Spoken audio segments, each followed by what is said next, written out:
Natasha Kmetovska's pictures tell the story of her life. Birthdays, holidays, her first day at school.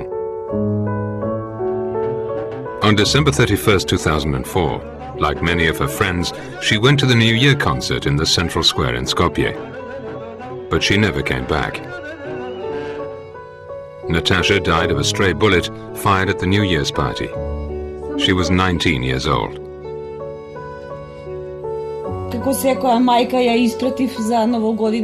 Like every mother, I saw her off to the New Year party. A huge concert was organized.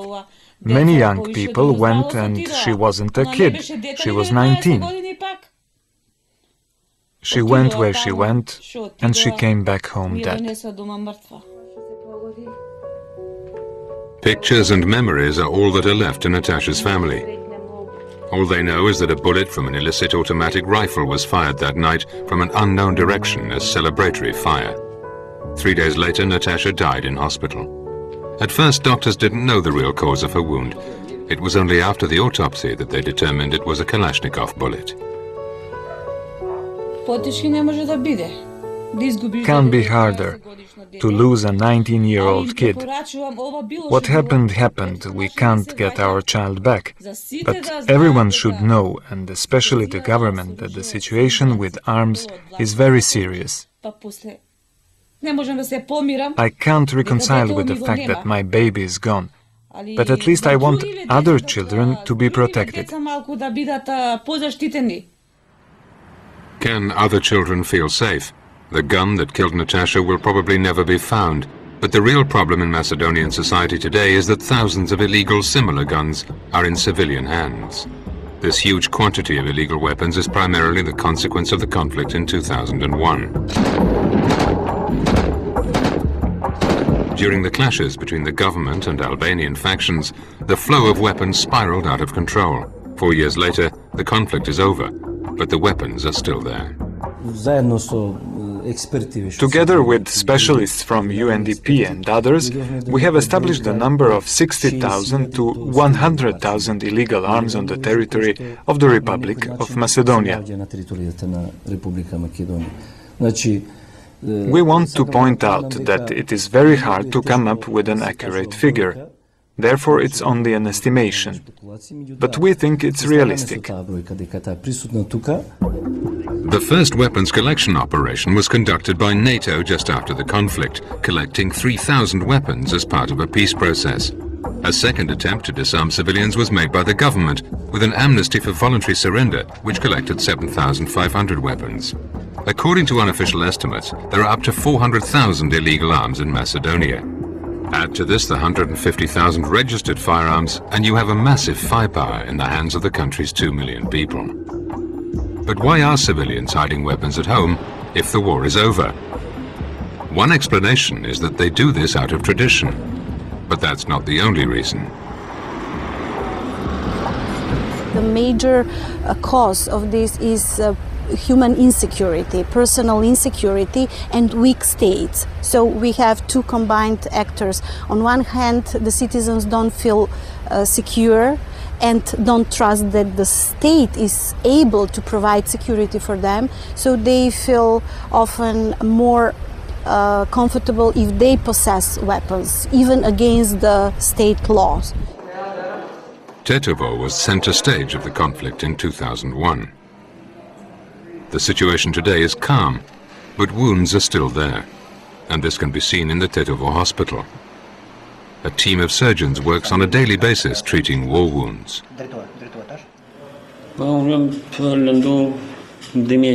I was injured in 2001 at the Sun Hillock.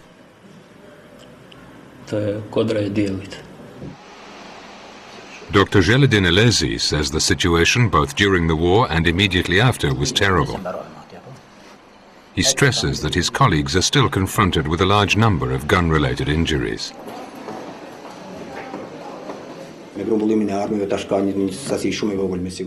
Now the state has collected a lot of weapons, but still we are treating a lot of people with gun wounds not because of the war, but because of the personal conflicts that the people are having.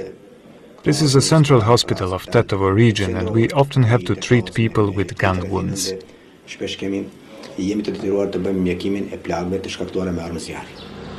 The head of the local police, Lulzim Shabani, admits that a large number of weapons are still in the hands of private citizens. In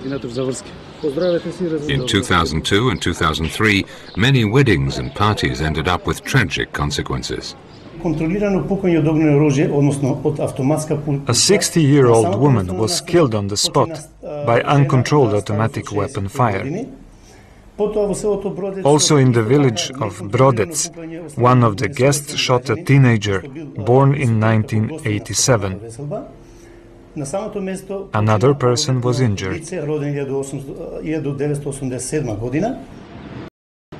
While the number of illegal arms is on the rise throughout Macedonia, surveys indicate that a high proportion of these weapons are in Albanian hands. Many Macedonians think that the efforts to disarm, especially the campaigns for voluntary surrender, seemed laughable. With these operations, they are just trying to show that they are actually doing something. But the weapons are still there. And I mean heavy weaponry.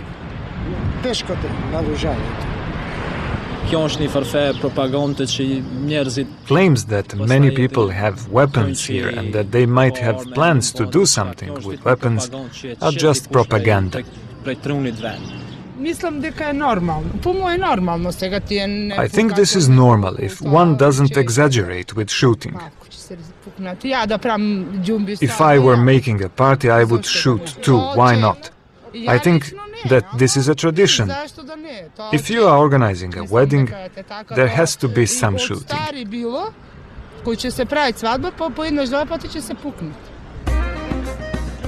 Shooting at weddings might be part of tradition and folklore, but statistics on firearms-related crimes are ringing alarm bells. In 2003, 45 people were killed by illegal arms. In 2004, 29 people died, which is 20 times the European average. I think that the emphasis shouldn't be on legalization, but on voluntary surrender of illicit weapons, especially military weapons. The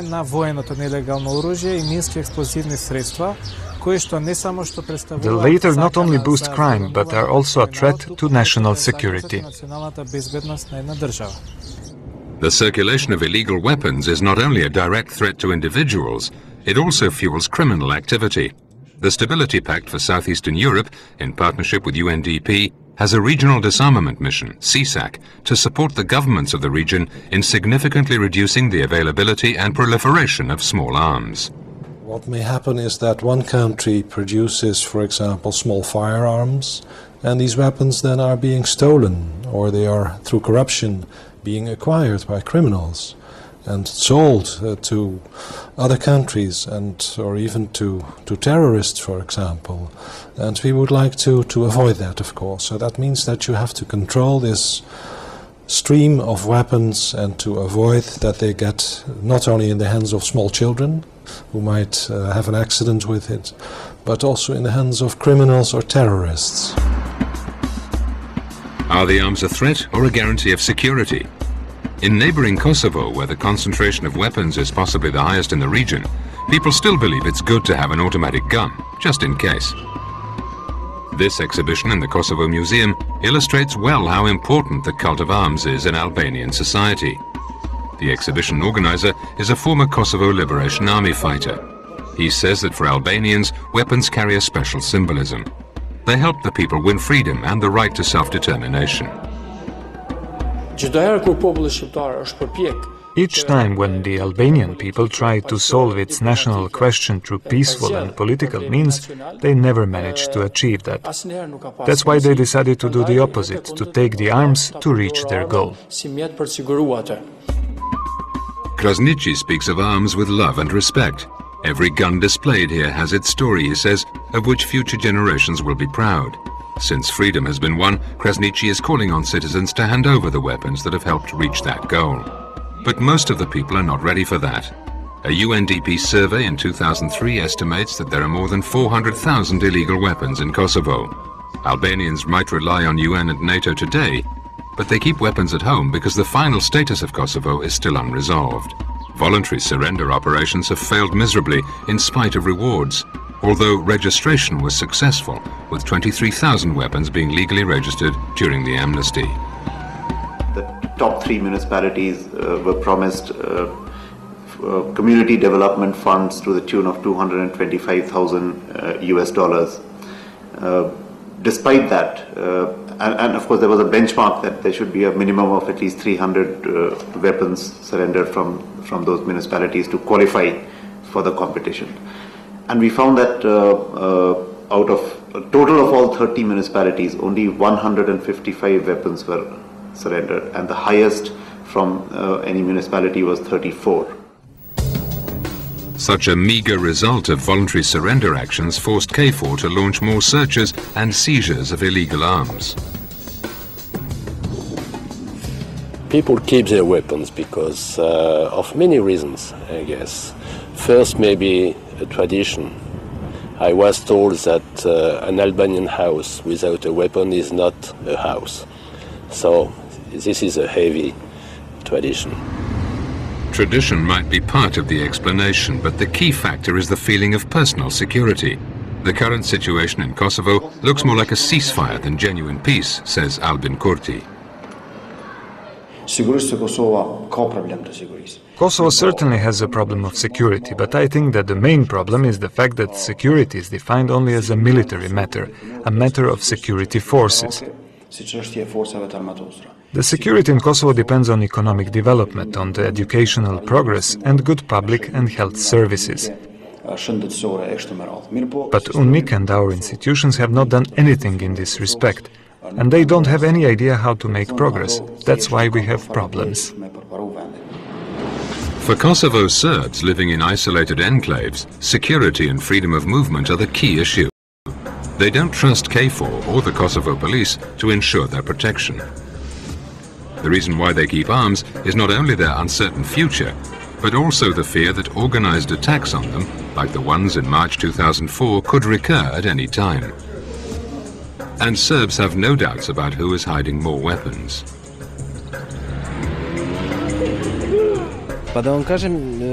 We who are born here know that the Albanian tradition has always been to keep arms at home and that every newborn child immediately gets a gun or a rifle as a gift. It has been like this before, and it's especially the case today when they have reason to fight with arms for their state. They definitely have plenty of weapons. Because of heavy fines of up to 20,000 euros for keeping an illegal automatic gun or pistol, Serbs are reluctant to speak about the issue. On the record, we don't have weapons. Off the record, I don't know. The border between Kosovo and Serbia is another risky zone. It's estimated that many Albanians living in this area rely on their own arms for protection in case things go wrong. Here too, people are reluctant to speak. KFOR is here and it is protecting us. I came back here immediately after the war and never had any problem since then. I have never seen anyone crossing the border with weapons. On the other side of the border in southern Serbia, 3 ethnic Albanian majority municipalities were the scene of another armed conflict during 2000. Serbian security forces clashed with Albanian factions, a smaller scale consequence of the conflict in Kosovo. The skirmishes were quickly halted in 2001, but the distrust between Serbs and Albanians is still high. In January 2005, a Serbo-Montenegrin border patrol shot a 16-year-old Albanian boy while he was illegally crossing the border with Macedonia. It provoked the fury of 20,000 Albanians, who requested that the army withdraw from the area. In this region, at least 3 major weapon caches were discovered in 2004. But where do all these guns come from? Due to the collapse of the ex-Yugoslav People's Army and the regional conflicts of the 90s, a lot of weapons ended up in civilian hands. But that's only a small part of it. One major flow of weapons came in 1997, when the crisis of the pyramid schemes in Albania triggered a huge wave of social unrest. The government fell amidst total social chaos and anarchy. People stormed army depots all over the country and plundered more than 520,000 weapons and many tons of ammunition.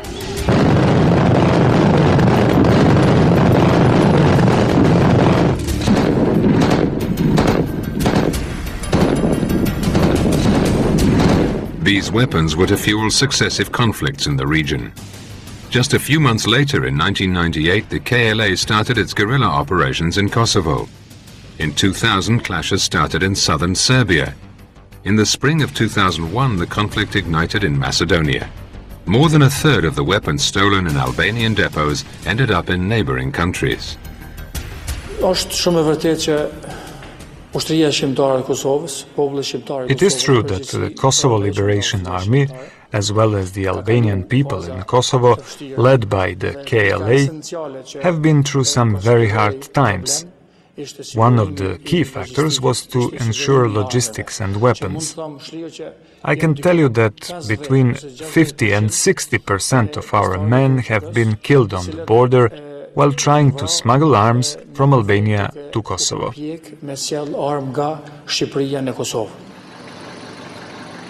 8 years later, Albanian authorities claim to have recovered about 30% of the looted weapons. Elbasan is one of the cities where the collection was the most successful. The police patrol the town in search of weapons. The amnesty for voluntary surrender is still in force, and the police don't have the right to search houses. But they offer people a last chance to hand in weapons without prosecution.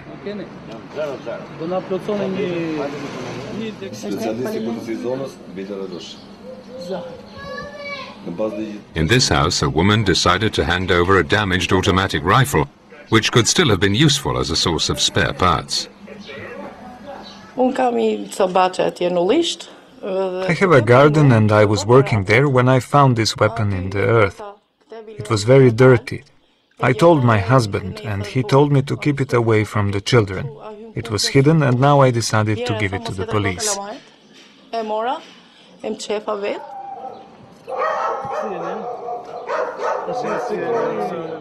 In another home, a man decides to hand in a brand new shiny rifle that he's been keeping since 1997.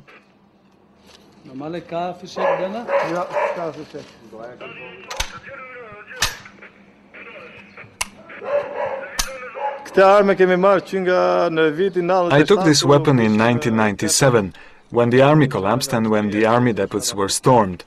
I went there also and took a weapon for self-defense, because we didn't know what was happening. Arben Jeka says he doesn't need the rifle for his personal protection anymore, because he thinks the state is now stronger.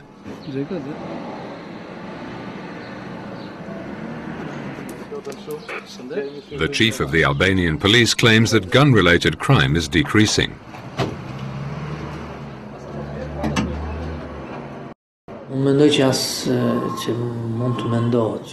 I don't think that what happened in 1997 can happen again.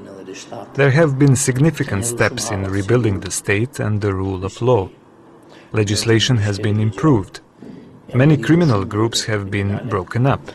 The people are much more aware of the need to implement the law.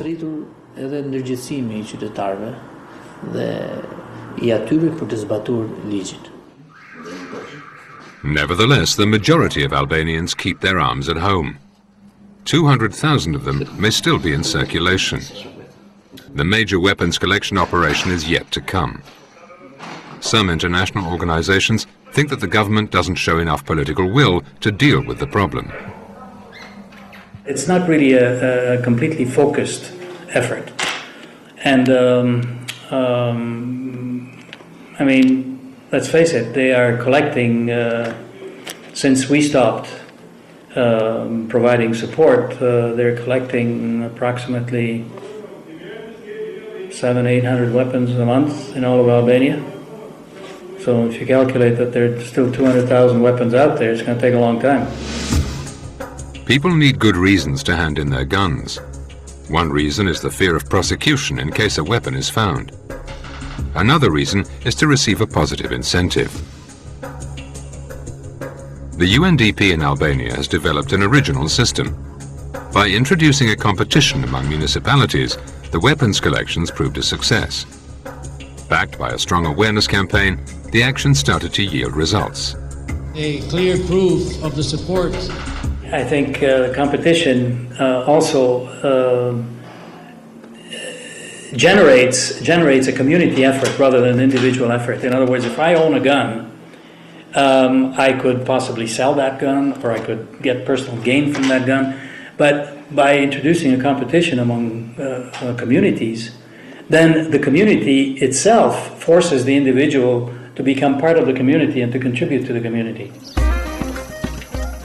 About 10,000 weapons were collected in the course of this operation, and many villages in Albania got a new school, road or bridge in return. The Ndroqit municipality near Tirana was the first participant of the program called Weapons for Development. In return for weapons, the UNDP built a new water distribution system benefiting 10,000 people.